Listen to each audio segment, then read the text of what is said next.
if you could get a hold of enough people in Congress to form a nucleus of those who could do something positive for the immigration system, what would you tell them to do first that would be a good Let, practical step forward?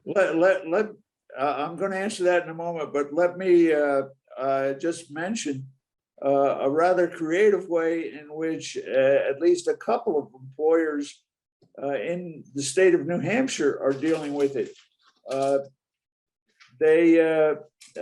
This Chamber of Commerce went out to South Dakota and talked with the people on the Pine Ridge Indian Reservation to see if they had some young people that would be willing to relocate to New Hampshire for summer employment.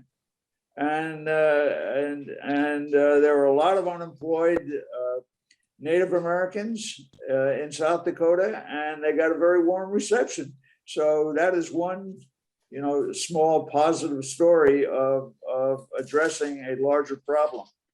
But what would I do in the bigger picture first? One of the problems is when you try to fix family-based immigration, the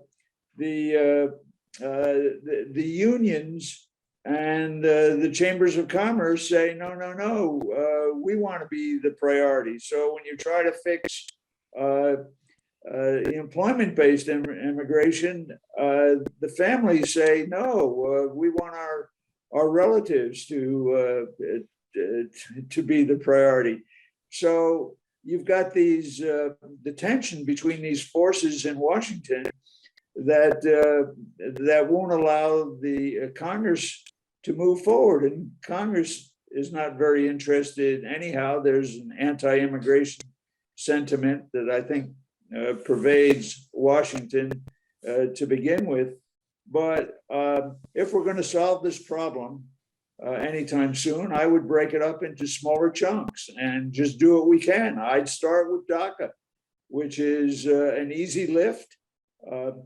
80% of the American people are in favor of normalizing the status of young people that came into the United States with their parents, and they are part of the American society and are integrated into our schools and our businesses and our neighborhoods, and that should be a